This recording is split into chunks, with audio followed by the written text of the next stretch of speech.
예, 하와이에서 아주 또, 아, 멀리서 소식이 왔네요. 예, 그 유상범, 김대식, 지난 국민의힘 경선 과정에서 홍준표 전 대구시장을 적극적으로 도왔던 홍준표 경선 캠프에 몸담았던 의원들이 급파됐잖아요. 김문수 그렇죠. 후보의 SOS에 따라서 야 빨리 가서 좀 설득해라.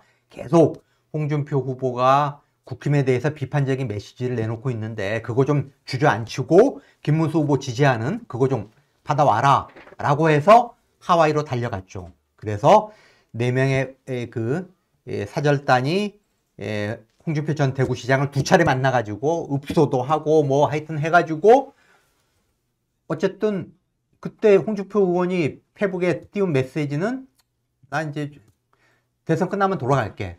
그렇지만 김문수 후보 지지한다는 이야기는 안 했어요. 근데 유상범 의원이 서울로 와가지고 홍준표 전 대구시장의 전원이라고 하면서 내 국민의힘과 나 절대 민주당으로 내가 민주당 지지할 일은 없고 국힘과 김문수 후보를 지지한다라고 명확히 구두로 밝혔다라고 유상범 의원이 홍준표 전 대구시장의 전원이라고 하면서 그렇게 전달을 했어요. 그랬는데 실제 그 다음날 그 하와이에서 그 메시지에는 그런 이야기는 전혀 없고 나는 대선 끝나면 돌아가겠다라는 간단한 메시지를 올렸고 그러면은 대선 때까지는 내가 뭐 정치에 대해서 왈가왈부하지 않고 조용히 있다가 대선 끝나면 돌아가겠다는 그런 뉘앙스로 읽혔는데 오늘 또 새벽에 메시지를 내놨어요. 그러니까요. 아주 국힘의 친윤을 강하게 비판을 하면서 국힘은 이번 대선을 계기로 사라질 거다. 니들의 사욕으로 대선 망친 거다. 니들이라는 게 누구예요? 윤석열과 윤석열 패거리. 사기 경선을 벌였던. 결국 너희들이 공정하게 국힘 대선 국면을 너희가 관리했다면은 나 아니면 한동훈이 됐을 거다라는 거 아닙니까? 내심? 김문수가 됐을 리가 없잖아요. 경선 시작할 때 김문수 후보 지지율이 7%였어요. 국민의힘 지지자들 사이에서 그렇죠. 7%. 거의 바닥이었거든요. 홍준표, 한동훈, 안철수보다 뒤진 그런 상황이었는데 결국 윤석열과 친윤들이 한덕수를 염두에 두면서 김문수가 가장 단일화에 적극적이었고 쟤는 꼭두각시로 우리가 충분히 컨트롤할 수 있겠다 싶어서 김문수한테 지지를 몰아줘가지고 만들어낸 거 아니에요. 근데 김문수가 결국은 단일화 그거를 거부하면서 한덕수로 날치기 쿠데타를 했는데 결국 그게 비난 여론 때문에 이제 결국 뒤집히고 해서 김문수가 됐는데 홍준표 입장에서 보면은 얼마나 억울하겠습니까? 가만히 놔뒀으면은 내가 최소한 2등 안에 드는 데인데 결국 윤석열과 친윤, 따까리들, 너희들 때문에 결국 지금 대선도 망하고 있는 거고, 나도 그렇게 망가뜨린 거고, 결국 너희들의 사욕 때문에 국민의힘은 대선에서 완패하고 사라질 거다.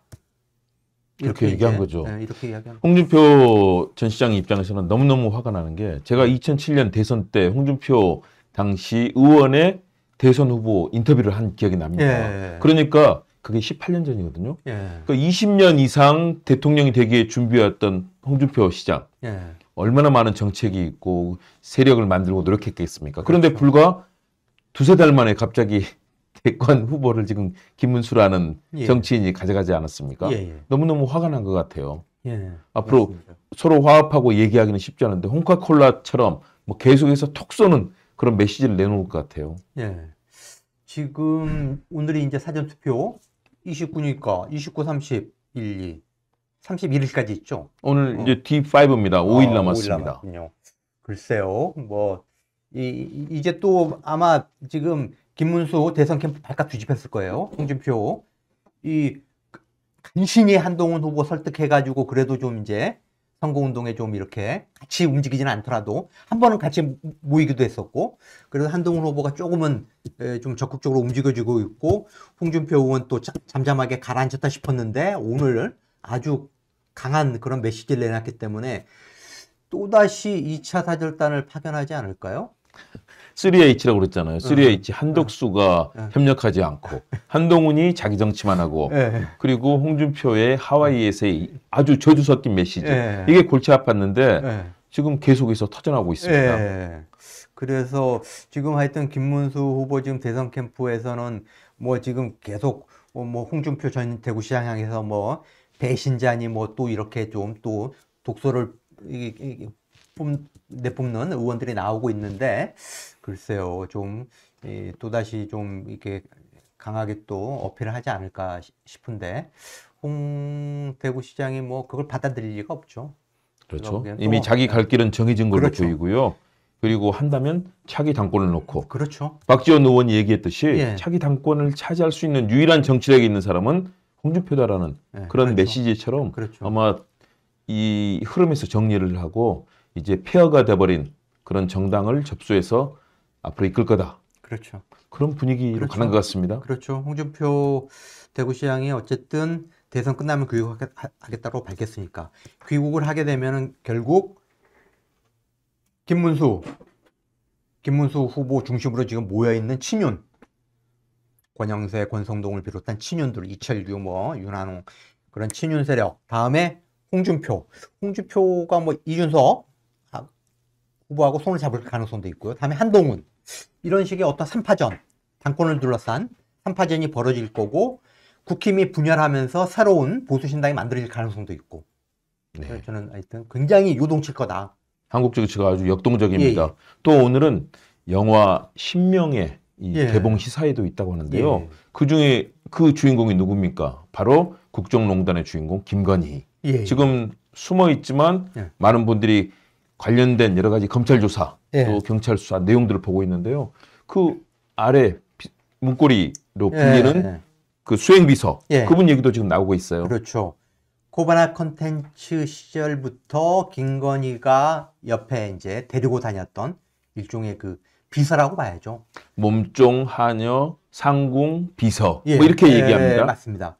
그리고 윤석열이 대통령에 당선되니까 대통령실 행정관으로 임명을 해가지고 자기 수행비서 그렇죠. 역할을 맡겼죠. 그런데 샤넬백 2개가 다 이 유경옥 행정관을 통해서 전달이 된 거 아닙니까? 그렇죠. 건진법사가 통일교 2인자한테 받은 샤넬백을 유경옥한테 지금 전달했고 다음에 6천만 원대의 다이아몬드 목걸이를 또 유경옥한테 지금 그라프 목걸이. 네, 그라프 목걸이 네. 그렇게 한 걸로 지금 검찰이 보고 수사 중인데 오늘 새로운 팩트가 또 언론에 보도가 됐어요. 그게 뭐냐면은 코바나 컨텐츠 사무실을 검찰이 압수수색을 했지 않습니까? 그 과정에서 유경옥이 USB 네, USB가 나왔죠. 그 내용이 중요합니다. 그렇죠. 나왔는데 거기에 보니까 윤석열의 공인인증서, 김건희의 공인인증서가 거기 담겨 있었던 거예요. 공인인증서가 뭡니까? 우리가 금융기관에서 뭐 자금을 이체할 때, 예금을 이체할 때, 조회, 이체, 뭐 그렇죠. 전부 다 자금을- 그렇죠. 필요하죠. 또 뭐 예금 내역을 조회할 때, 이럴 때 공인인증서가 필요하지 않습니까? 그러면은 윤석열과 김건희의 자금을 유경옥이 관리했다는 거예요. 유경옥은 이른바 뭐 박근혜 때도 문고리 3인방 있지 않았습니까? 그렇죠. 그리고 그 중에 이제 구속되기도 했죠. 정모식인가 예. 하는 그 안모, 정모 다 예. 구속됐죠. 구속되기도 했는데 이 문고리 3인방 중에서도 유경옥은 핵심 중에 핵심이에요. 완전히 가신 역할을 한 그렇죠. 윤석열과 김건희의 집사 역할을 한 그런 대통령실의 행정관이기 때문에 돈 관리까지 막혔다. 이게 무슨 소리냐? 건진법사가 김건희 윤석열 부부와의 친분을 고리로 해가지고 기업들 돌아다니면서 돈을 뜯었잖아요. 네. 돈을 뜯은 걸로 지금 윤석열 취임과 취임 며칠 안 돼서 그 찌라시가 돌았는데 당연히 수사를 맡겨야 될 사안인데 그냥 덮었죠. 그냥 건진법사한테 경고만 하고 너 잡음 일으키지 마라고 경고를 하고 그거를 덮었는데 건진법사만 그랬을까요? 김건희 여사가 그 최 목사한테도 받고 최 목사가 그때 그 샤넬백 들고 김건희 사무실 찾았을 때 자기 뒤로 줄을 섰다는 거 아닙니까? 선물 꾸러미를 든 사람들이 줄 서서 대기하고 있었다는 거 아니에요? 제가 최재형 목사님 인터뷰한 적이 있는데 그 얘기를 저는 생생하게 들었습니다. 아니 그래서 그러면은 단순히 선물만 받았겠어요? 돈이 오갔을 가능성도 합리적인 있다. 추론이죠. 돈이 오갔을 개연성도 있다라고 보는 게 김건희 여사의 기존 행태를 보면은 충분히 그거는 그럴 가능성이 있다. 그래서 이 검찰도 왜 공인인증서가 거기에 담겨 있을까? 그거는 윤석열, 김건희의 자금을 관리를 했을 거고 여기에 검은 돈이 있을 가능성도 지금 있다라고 보는 거죠. 그래서 그 부분을 지금 추적할 거다라는 그런 지금 언론 보도가 나오고 있습니다. 야, 그 공인인증서를 가지고 있다는 건 쉽지 않은 거거든요. 그렇죠. 그 사람의 모든 금융, 재산, 모든 것 오가는 금전 거래, 그렇죠. 그리고 이체되어 오는 내용이라든가 예, 예. 이런 것들을 다 처리할 수 있는 그 수단 아니겠습니까? 그렇죠. 그러면 예. 그 공인인증서, 그것도 윤석열과 김건희, 예. 윤건희의 공인인증서를 둘 다 갖고 있었다는 거는 그렇죠. 사실상 그 내용만 파악이 되면 예. 엄청난 내용들이 나올 수 있는 그런 예. 자료가 되는 거죠. 그렇죠. 예. 야, 참 대단합니다. 이 부분 앞으로 관심이 가고요.